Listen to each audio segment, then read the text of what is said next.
최근에 우리는 몇 가지 인사를 나누었습니다. 저와 앞에 계신 분들과 한번 인사 나누시죠. 요즘 믿음의 사업 잘 되십니까?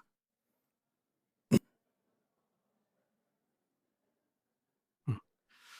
당신은 주님의 충복입니다. 예. 오늘은 옆 좌우 앞에 계신 분들과 이렇게 한번 인사 나누시죠. 각하. 음, 음, 음. 너무 어색합니까? 여러분은 각하라 이렇게 인사받아도 충분히 자격 있는 분들이세요. 아멘. 예, 오늘부터는 사도행전의 말씀을 살피려고 합니다.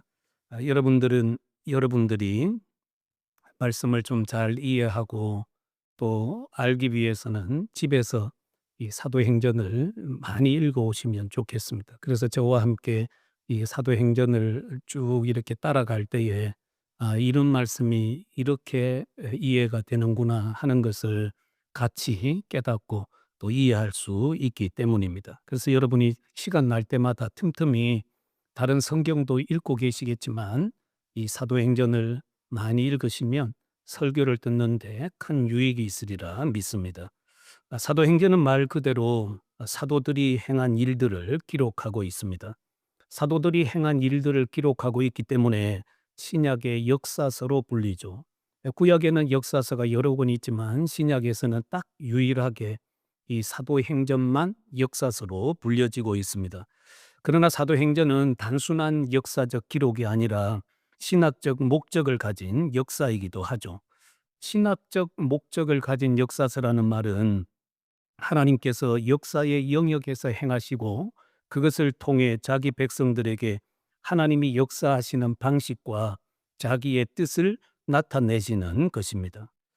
자, 그렇다면 우리가 가지고 있는 이 사도행전은 누가 기록했는가?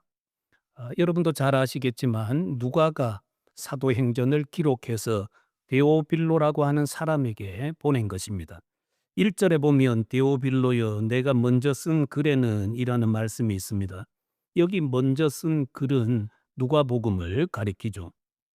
누가복음 1장 3절에 보면 데오빌로 각하가 등장하는 것을 읽을 수 있습니다. 그 인물이 바로 사도행전 1장 1절에 나오는 데오빌로와 동일한 인물입니다. 누가는 이와 같이 두 권의 성경을 기록해서 데오빌로 각하라고 하는 사람에게 헌정을 하죠. 이 두 성경을 기록한 누가는 굉장히 훌륭한 사람인데 성경에는 그 누가에 대해서 알려주는 바가 거의 없습니다. 그는 비시디아 안디옥 출신으로 보고 있는데요. 여러분이 이 튀르키예 터키 그 지도를 놓고 보시면 중앙에 남부, 중부 남쪽 지역이 비시디아 안디옥입니다. 그 지역의 출신으로 보고 있죠.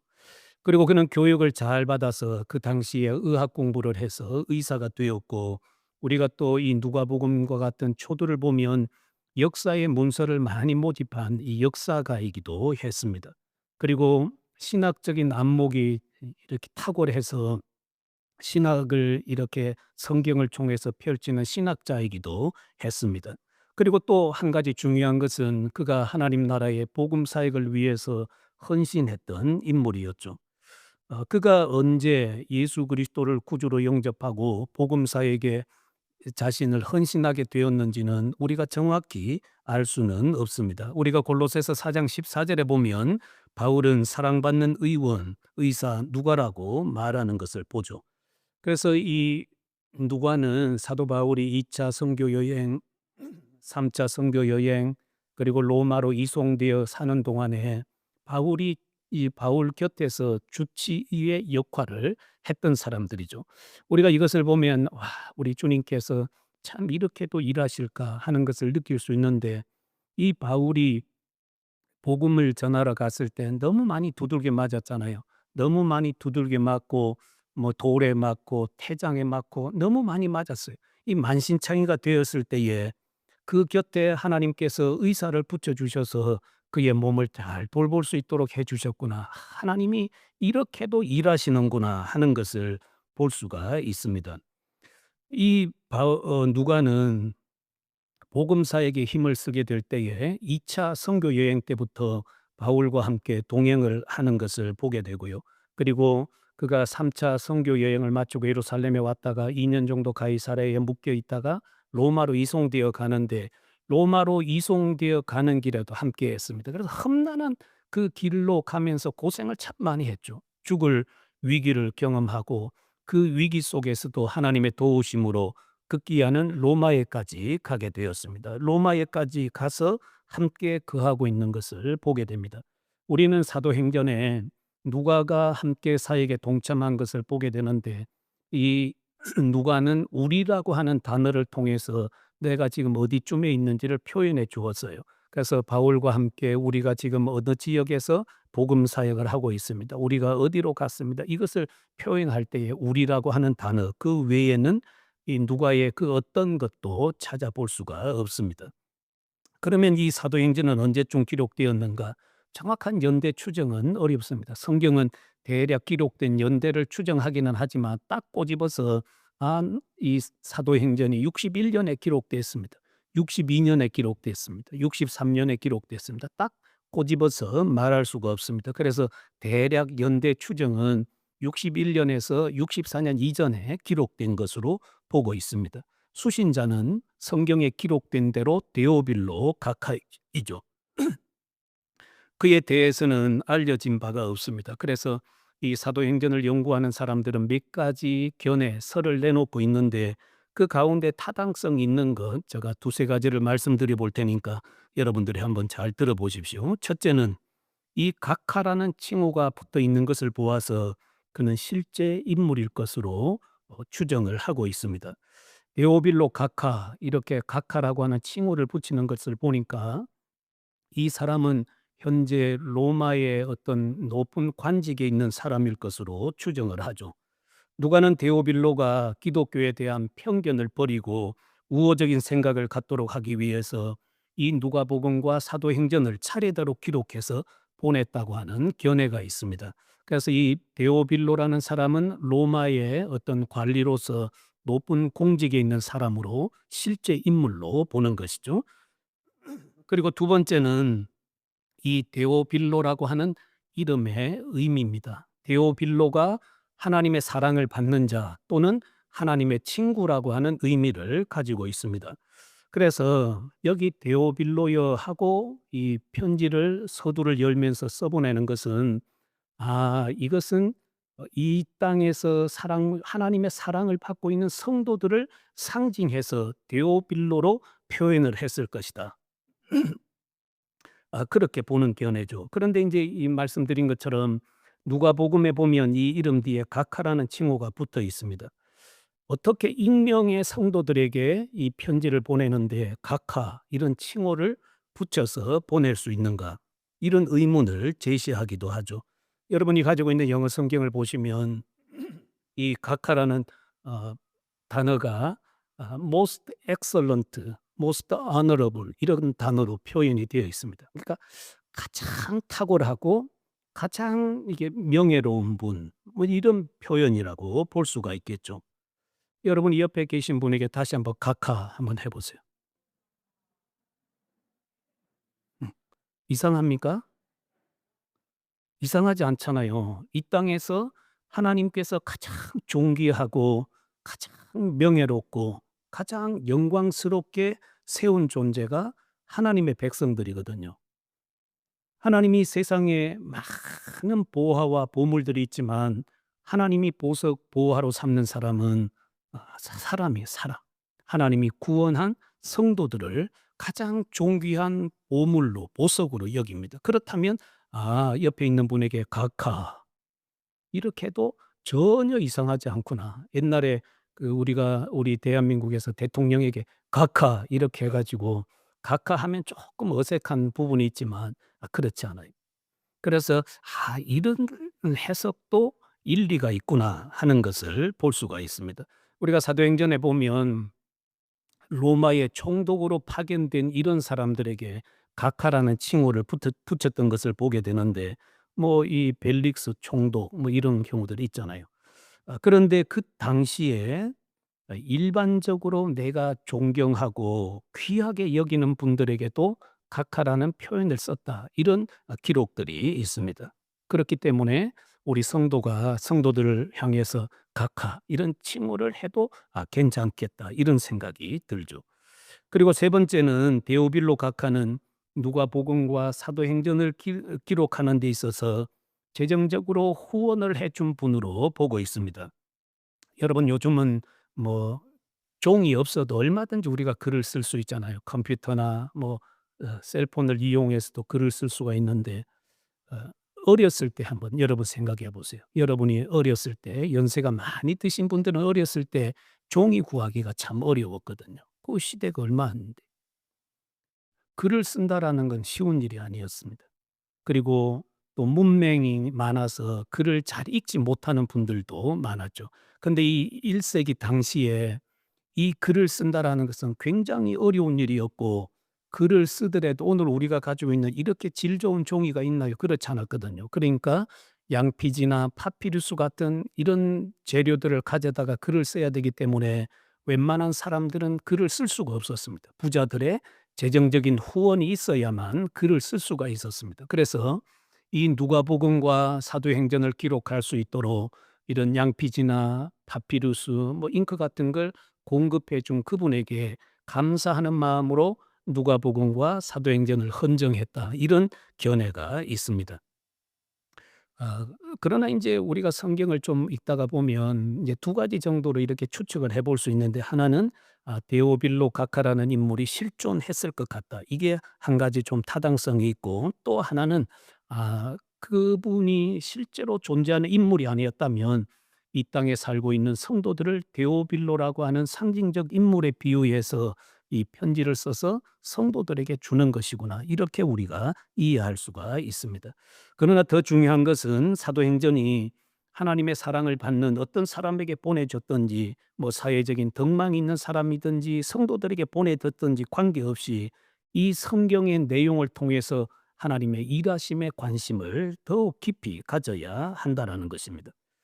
누가는 데오빌로에게 자신이 먼저 써보낸 이제 이 누가복음의 범위를 말씀했는데 그 범위는 예수 그리스도의 성육신 그리고 예수님의 공생의 사역 그리스도의 죽음과 부활 승천 전까지의 이 한계를 두고 누가복음을 기록했습니다. 그리고 이제 여기 사도행전에서는 예수님이 부활하신 후에 부활과 승천 사이에 있었던 일을 언급하면서 예수 그리스도가 부활 승천하시고 교회가 성령을 받고 이제 먼 이방 땅까지 복음을 전해서 하나님의 나라가 계속 확장되어져 가는 거기까지 성경을 기록을 했습니다. 오늘 우리가 읽었던 이 말씀은 이제 중심으로 우리가 오늘 서론 부분만 좀 살펴보겠는데요. 4절 5절 말씀을 보십시오. 한번 읽어 보겠습니다. 시작.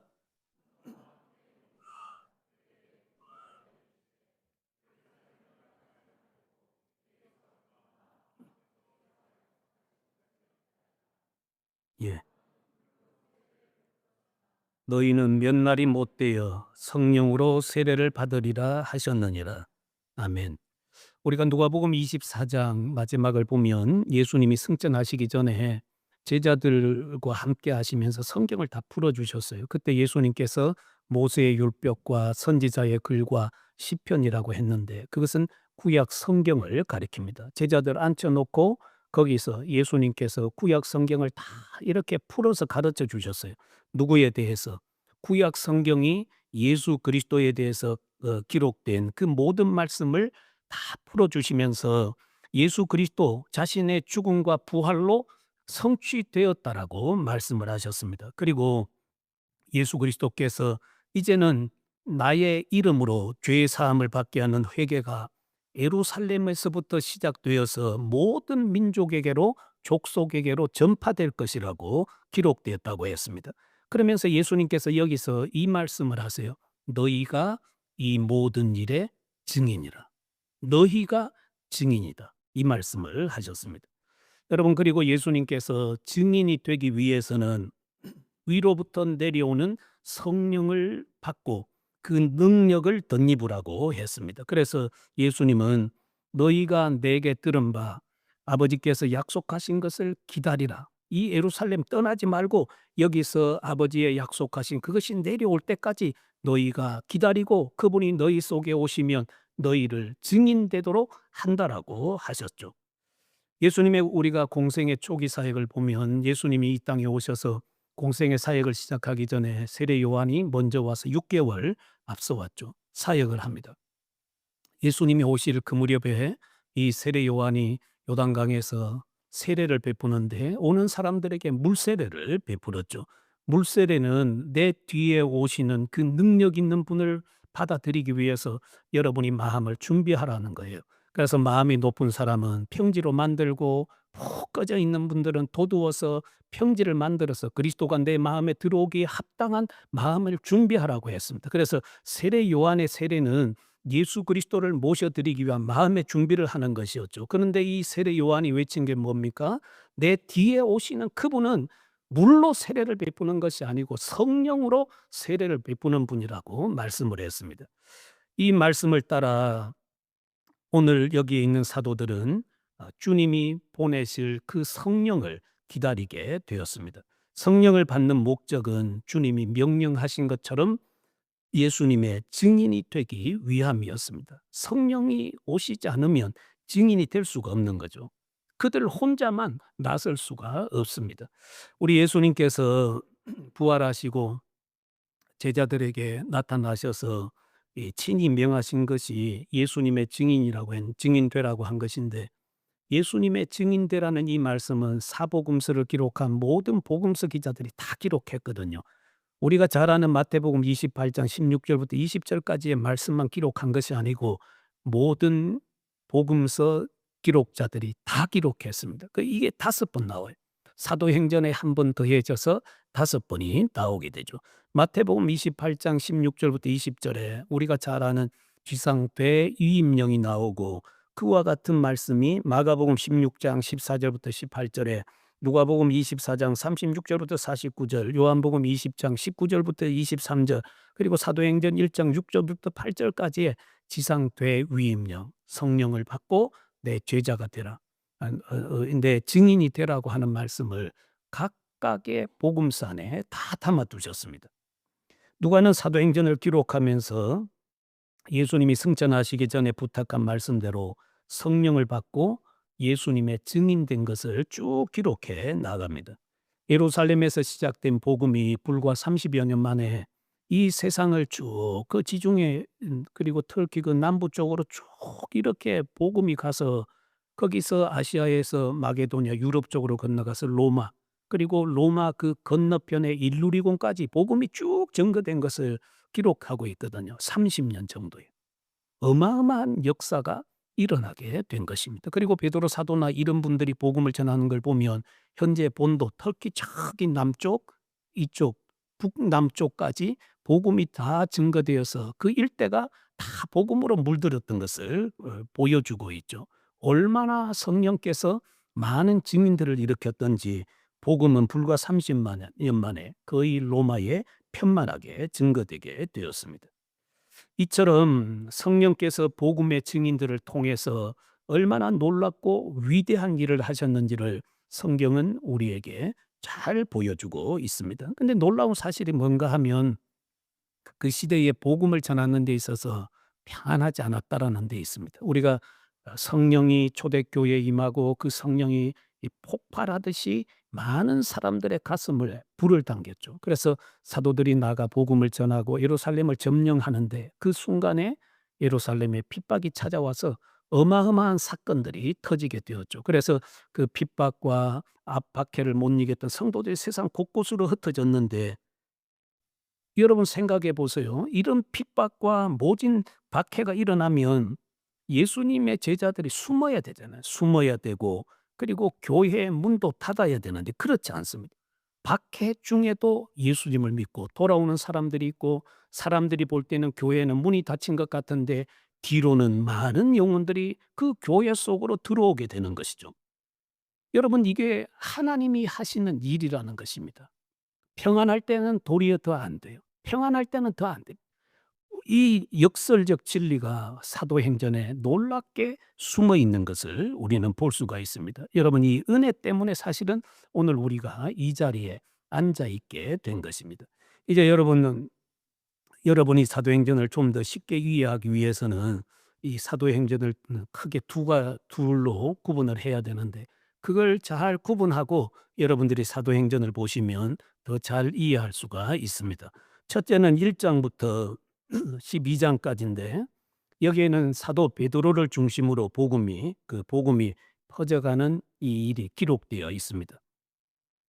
1 장부터 12 장까지는 오순절을 통해서 교회가 태동하고 사도들의 복음 사역이 시작되었죠. 그래서 이 1 장부터 12 장까지 내용을 더듬어 보면 베드로와 요한의 사역이 있고 7 집사로 선택된 그 집사들이 구제 사역을 하는 중에 두 사람, 빌립과 스데반이 전도자로 나서서 한 사람은 예루살렘 중심으로 복음을 전하고 한 사람은 사마리아에 내려가서 복음을 전하는 놀라운 일이 일어나게 되었습니다. 그 와중에 이 스데반이 순교하게 되고, 순교 이후에 사울이라고 하는 이 독한 사람이 일어나서 교회에 씨를 말리려고 했습니다. 그래서 예루살렘에 심각한 박해가 일어났고 성도들이 흩어지고 예수 믿는 사람 잡으려고 가던 그가 도중에서 예수님을 만나고 획기적으로 변화되는 이 놀라운 사건이 일어나게 되었죠. 바울의 회심이 일어나게 된 것입니다. 그리고 그 이후에 예수님의 사도 중에 이 야고보가 처음 순교를 하게 됩니다. 야고보 순교 이후에는 예수님의 동생이었던 야고보가 예루살렘 교회의 지도자로서 그 역할을 하고 있는 이 모습을 보게 되죠. 그리고 이제 12장에서 이 베드로의 사역이 끝을 맺게 되는데, 베드로를 역사의 무대에서, 이 사도행전입니다. 사도행전의 무대에서 베드로가 살짝 사라지는데, 그것이 12장 끝에 이렇게 기록되어 있습니다. 여러분, 이 사도행전 12장은 베드로가 감옥에 갇혀 있었거든요. 그리고 다음 날 헤롯이 옥문을 열고 베드로 끝내서 이제 유대인들 좋아하는 거 보고 순교의 제물로 삼으려고 했는데, 그날 밤에 하나님께서 천사를 보내 다 옥 문을 열고 베드로는 그냥 비몽사몽간에 옥문을 걸어 나왔어요. 그리고 성도들이 모여 있는 곳에 와서 조용히 시키고 내가 이렇게 살아나왔다고 하고, 성경은 이렇게 끝을 맺습니다. 베드로가 헤롯의 칼을 피해 떠나 다른 곳으로 가니라. 그래서 이제 베드로의 사역이 종결돼요. 이렇게 해서 1 장부터 12 장까지는 베드로를 중심으로 한 사역이 끝이 나는데, 이 누가는 굉장히 지혜롭게 이 문을 닫고 있는 모습을 보게 되죠. 떠나 다른 곳으로 가니라. 그래서 우리가 나중에 이제 베드로 사도가 베드로 전후서를 써보내는 걸 보면 그는 저쪽 터키 그쪽 지역까지 가서 복음을 전하기도 했고, 또 고린도 교회를 방문하기도 했고, 여러 곳을 돌면서 하나님 나라를 위해서 충성한 것을 볼 수가 있습니다. 그리고 두 번째는 여기 13 장부터 28 장까지인데, 여기에는 바울을 중심으로 이 사역이 쭉 펼쳐지는 것을 볼 수가 있습니다. 13장 초반에 바울과 바나바가 선교사로 파송받고 1차 선교 여행을 마치고 돌아오게 되죠. 그리고 그다음 조금 있다가 2차 선교 여행을 떠나게 되는데, 그때 마가의 문제로 인해서 두 선교사가 심히 다투어 두 선교팀으로 나누어지게 되었습니다. 그래서 이 바나바와 마가는 출발을 하고, 그리고 바울은 신라를 택해서 2차 선교 여행 이렇게 쭉 다녀오게 되죠. 이렇게 해서 바울의 3차 전도 여행까지 쭉 기록되어 있습니다. 사도행전의 마지막은 바울이 인제 가이사랴에서 2년 동안 구금되어 있다가 가이사에게 항소하고 로마로 이동을 하게 되는데, 그때에 인제 배를 타고 쭉 가다가 고생하고 급기야는 로마에까지 가서 거기서 지금 죄수로 재판받기 위해서 갔으니까 그 죄수는 자기가 비용을 다 대야 했습니다. 그래서 로마에 집을 하나 렌트하고 그 집에 감금된 상태로 거기에 머물러 있었죠. 그런데 우리가 사도행전 28장 끝을 보면 자기 집에 찾아오는 사람은 누구든지 거침없이 하나님 나라에 관한 말씀들을 쭉 전해 주었다고 기록되어 있습니다. 보편적으로 인제 우리가 사도행전을 두고 이렇게 읽어 가다가 보면 쪼끔 선교에 관심이 있는 분들은 이 바울에게 더욱 관심을 집중하고 그쪽으로 기울어지는 경우가 있죠.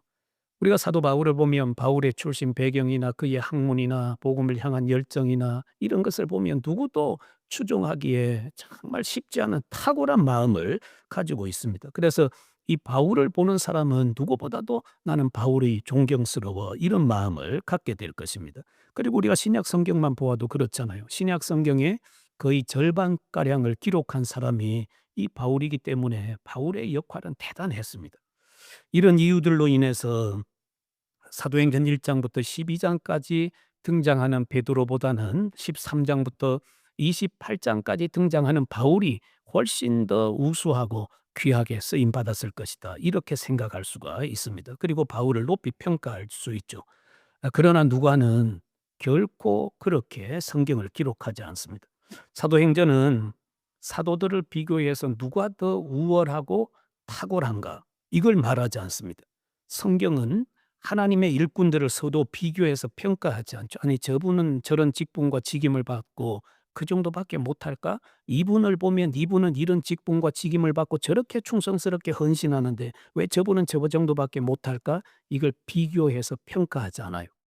여러분 사도 바울이 고린도 교회에 복음을 전하러 가고 그 이후에 아볼로라는 사람이 그 고린도 교회 성도들을 양육했는데 물 주는 이나 씨 뿌리는 이나 물 주는 이는 일반이나 하나님께서는 각각 행한 대로 그들의 사역에 대한 판결을 내리신다고 했습니다. 두 사람 비교하지 않아요. 각각 자기가 받은 그 일에 얼마나 충성했는가를 보는 것이 성경입니다. 그래서 우리가 여기에 보면 하나님 앞에서 각자가 받은 소명을 얼만큼 잘 감당했는가 그걸 여기서 비춰주고 있습니다. 누가는 베드로와 바울의 사역을 놀랍게도 균등하게 기록해요. 그래서 바울과 베드로를 저울 위에 올려놓으면 두 사람이 균등해. 어느 쪽으로도 기울어지지 않고 두 사람이 딱 균등하게 서 있는 것을 볼 수가 있습니다. 누가 탁월한가? 그것이 아니고 성령께서 이 두 사람을 통해 하신 일을 똑같은 눈으로 보고 똑같은 맥락으로 기록한 것이 바울과 베드로의 사역이라는 걸 알게 되죠. 사역 현장은 달랐지만 그들을 통해서 일어난 일은 거의 유사합니다. 거의 유사해요. 그래서 여러분이 이제 사도행전을 읽을 때 제가 이제 지금부터 말씀하는 것을 좀 눈여겨 보시고 또 여러분이 기록할 수 있는 분은 기록해 놓고 한번 살펴보시면 '아 사도행전이 이렇게 멋있는 책이구나. 하나님께서 입처럼 일하셨구나.' 하는 것을 볼 수가 있습니다. 저도 사도행전의 여러 책들을 보니까 거의 이런 부분들을 언급하는데 존 스토트 목사님이 기록한 사도행전을 보면 그 사도행전 초반에 이걸 기록해 놓고 있거든요. 두 사도를 비교해서 기록했는데 그걸 한번 제가 말씀드려 볼 테니까 여러분이 한번 잘 들어보시기 바랍니다. 먼저 첫 번째는 베드로와 바울은 이 성령 충만했습니다. 여기 표가 나오는데 두 사람이 행한 일, 베드로, 바울, 성경 구절을 여러분이 잘 보십시오. 두 사람이 다 성령 충만했어요. 자, 앞에는 베드로의 베드로가 등장하는 성경 구절, 뒤에는 바울이거든요. 성경 구절은 참고하십시오. 그리고 담대하게 하나님의 말씀을 전했습니다. 사람, 또 그들의 지위 이런 거 보지 않았어요. 사내들인 공의 앞에서 그 시대의 최고의 권력을 가진 사람들 앞에서 담대하게 하나님의 말씀을 선포했습니다. 세 번째는 유대인들 앞에서 부활하신 나사렛 예수 그리스도를 증거했죠. 어, 베드로 사도는 하루에 유대인들 앞에서 복음을 전해서 3천 명이 회개하도록 이끌었던 아주 귀한 분이었고 바울은 유대인들 앞에서 예수 그리스도가 주 되심을 선포하다가 죽을 위기에 처해서 유대인들 중에는 저 바울 저자 잡아 죽이자고 그 결사대가 조성되기까지 했습니다. 담대하게 예수 그리스도를 증거했습니다. 유대인들에게뿐만 아니라 이방인들에게도 말씀을 전했죠. 베드로는 유대인 중심의 사도였고 바울은 이방인 중심의 사도였지만 베드로도 이방인에게 복음을 전했고 바울도 이방인에게 하나님의 말씀을 증거했습니다. 그리고 교회 선교의 지극히 중요한 방향을 제시해 준 환상을 받았죠.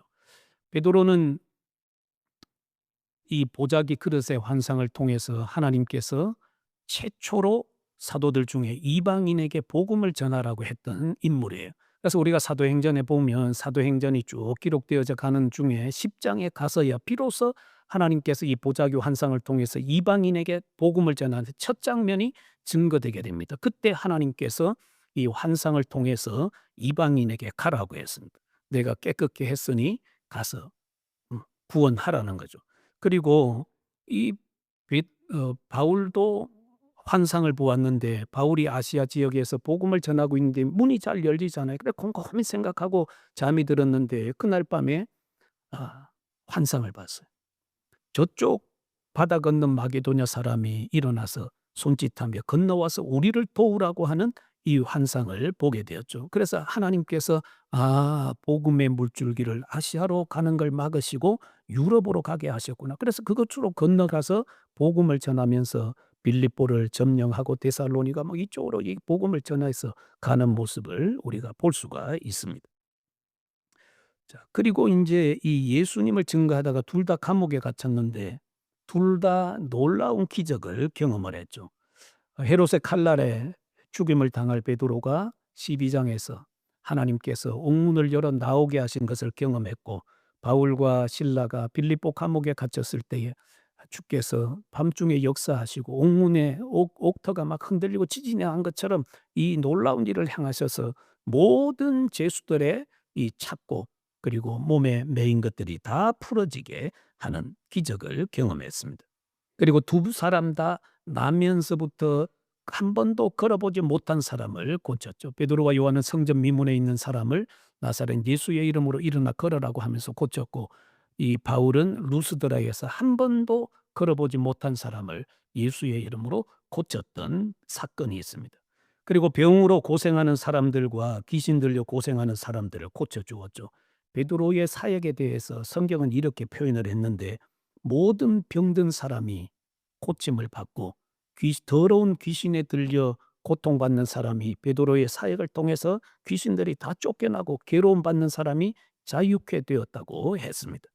그리고 이 바울도 멜리데 섬에서 로마로 가는 중에 배가 거의 파서 난파되어서 겨우 이 멜리데 섬에 들리게 됐는데 거기에 보블리오라고 하는 사람의 아버지가 열병과 이질에 걸려 누워 있는데 베드로가 거기서 고쳤거든. 고치고 그리고 여기 또 저 많은 귀신을 쫓아냈던 것처럼 이런 기적과 능력을 행했습니다. 그리고 두 사람을 통해서 큰 능력이 나타났기 때문에 사람들은 아픈 사람들을 많이 데리고 왔습니다. 베드로를 통해서 얼마나 많은 능력들이 드러났던지 모든 사람들이 이 병자들을 베드로가 지나가는 그 길목에 놓고 그의 그림자라도 한 번 덮이기를 바랬던 그런 마음들이 표현되어 있죠. 그만큼 치유의 일들이 많이 일어나게 되었습니다. 바울은 어땠습니까? 바울도 어마어마한 능력들이 나타났거든요. 하나님께서 이들을 통해서 행하신 일들이 정말 놀랍습니다. 그래서 이 바울이 얼마나 바울을 통해서 하나님께서 많은 일들을 행했던지 사람들이 바울의 손수건이나 이런 수건이나 앞치마만 가져다가 아픈 사람에게 얹어 놓으면 그 사람의 병이 떠나고 귀신에게 사로잡혔던 사람들이 귀신에게서 자유함을 얻게 되는 이런 능력을 하나님께서 나타내신 것이죠. 정말 우리가 대단하잖아요. 그리고 둘 다 죽은 자를 살렸습니다. 베드로는 욥바에서 다비다라고 하는 여인을 살렸고 바울은 말씀 듣다가 삼층 누이에서 떨어졌던 그 유두고를 살렸죠. 어 그리고 또 두 사람은 이 마술을 행하는 사람들을 이렇게 어 그 심판하셨던 일이 있습니다. 베드로 사도가 그 사마리아에 내려가서 사마리아 사람들이 인제 복음을 받고 그 복음이 바른 복음인지 사도의 확증이 필요했거든요. 그래서 거기에 가서 사도로서의 빌립이 전한 이 복음이 정말 올바른 복음이다라는 것을 확인하고 기도했을 때 다 성령 받았습니다. 그런데 그중에 이 빌립을 따랐던 사람 믿었다고 하는데 목적어가 없어요. 무엇을 믿었는지 모르거든요. 그러면 막 빌립을 통해 나타나는 그런 것들을 보고 따랐던 사람이 베드로가 와서 기도하자 성령이 임하시니까 돈을 드리면서 나도 이렇게 안수하면 성령이 임하게 해 주십시오. 그래서 이제 베드로를 무척이나 화나게 했죠. 네가 하나님의 거룩한 이런 은사와 능력들을 돈으로 살려고 하느냐. 네가 돈과 함께 망하라 하면서 이 마술사에게 하나님의 진노를 선포했던 일이 있습니다. 여러분 바울이 바보라고 하는 지역에서 총독 이 서기오에게 말씀을 전하죠. 그 사람이 이 복음에 대한 깊은 관심을 가지고 말씀을 드리려고 하는데 그때 누가 방해를 했는가 하면 거짓 선지자로 활동하던 이 마술사 엘루마라는 사람이 있었습니다. 그 사람이 이 총독으로 하여금 복음을 받아들이지 못하도록 계속 옆에서 방해했거든요. 이 복음을 방해하는 이 사탄의 행위를 두고 사도 바울이 선언했습니다. 이 네가 맹인이 되어 한순간 보지 못할 거다. 복음을 방해하는 그를 향해서 선포했을 때 그 사람이 맹인이 되어 자기를 인도할 사람을 찾게 되었죠. 그리고 둘 다 사람의 숭배를 받게 되자 철저하게 거부했습니다. 베드로는 이 보자기 환상을 통해서 하나님의 보내심을 받게 되는데 고넬료의 집에서 사람들이 왔어요. 베드로를 데리러. 그래서 그 사람 데리고 사람들 따라서 베드로가 갔는데 고넬료의 집에 들어서자마자 고넬료가 베드로를 맞으면서 베드로 앞에 엎드려서 절하거든요. 그때 베드로가 그 사람을 말리면서 나도 사람이야. 나 당신에게 절받을 사람이 아니야. 나는 신이 아니야. 나도 당신과 똑같은 사람이야. 라며 그의 절하는 것을 말렸습니다. 바울과 이 실라가 이 복음을 전하러 갔을 때 바나바네요. 바나바가 복음을 전하러 갔을 때 그 루스드라에서 한 번도 걸어보지 못하고 앉아 있는 사람 고쳤다고 했잖아요. 그때에 그 동네에 난리가 난 거죠.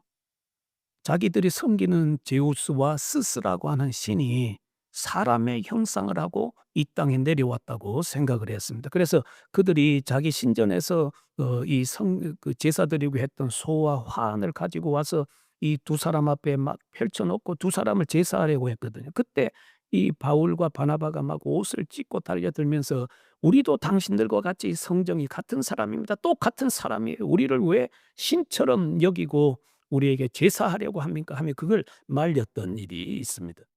여러분 우리가 이런 성경에 나오는 과정들 이 비교들을 보면 두 사람 어떤 사람도 누가는 높이지 않습니다.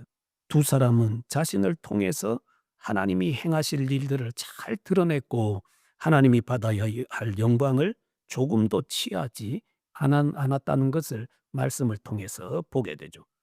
구원은 오직 예수 그리스도를 통해서 이루어질 뿐만 아니라 이 구원은 유대인이나 이방인이나 차별 없이 주어진다라는 것을 그들은 그들의 사역을 통해서 선포를 했습니다. 그래서 여러분들이 이 사도행전을 읽으실 때에 이와 같은 것들을 비교하면서 쭉 하나님의 말씀을 읽어가다가 보면 성령께서 성경을 기록해서 우리에게 주신 이 아름답고 귀한 것들을 발견해낼 수가 있을 것입니다. 그냥 읽어가는데 목적을 두지 말고 읽어가면서 하나님의 깊은 뜻들을 발견해내고 성경이 '야 이렇게도 신비하게 기록되었구나.' 하는 그 성경의 맛을 좀 느끼실 수 있으면 좋겠습니다. 그래서 오늘은 새로운 부분으로 이 부분만 좀 하도록 하고요. 이제 말씀을 좀 맺겠습니다. 예수님의 사역은 성령을 받은 사람들을 통해서 계속되고 있습니다. 그 시대의 성도들뿐만 아니라 오늘 이 시대의 성도들도 예외일 수가 없겠죠. 성령을 받은 성도들은 누구든지 그리스도의 증인되라고 했습니다. 그런데 우리가 성경을 보면 성령을 받아 성령 세례를 받아 성령이 내주한다고 해서 모두가 다 그리스도의 증인으로 사는 것은 아니라는 것을 보게 되죠. 그래서 성령 세례를 받은 성도들을 성령 충만하게 하라고 했습니다. 성령 충만을 받으면 그 성도들은 그리스도의 증인되어 살게 되는 것이죠. 여러분 우리가 선교하면 이게 굉장히 좀 부담스럽잖아요.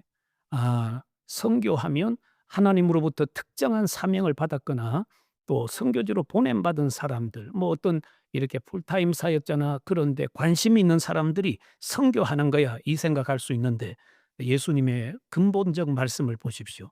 선교하라고 한 거 아니고 예수 증인되라고 해서 예수의 증인되라. 그래서 여러분이 만나신 분이 누구예요? 여러분이 만난 분이 누굽니까? 옆에 앉아 계신 권사님, 장로님이세요? 여러분 아내와 남편 만난 거예요? 예수 만났잖아요, 예수. 예수 만난 그분을 증거하라는 거예요. 너무 거창하게, 너무 어렵게 생각하지 마세요. 너희 속에 있는 소망에 관한 이유를 묻는 자들에게는 항상 대답할 것을 준비하되 온유와 두려움으로 하고. 여러분 속에 하늘에 관한 소망, 예수 그리스도잖아요. 예수 그리스도를 만난 그것이 있다면 그분을 드러내기 위해서 그분 전하라는 거예요. 그분 증거하라는 거예요.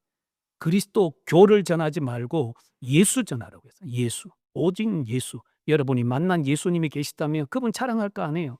예, 그분 자랑할 거예요.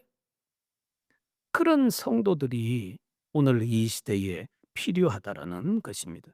그래서 저와 여러분들이 사도행전을 살피면서 다시 한번 우리의 마음이 좀 뜨거워졌으면 좋겠고, 주께서 여러분들을 사명의 자리로 부르시고 십자가의 군병의 자리로 부르시면 기꺼이 응답해 보십시오.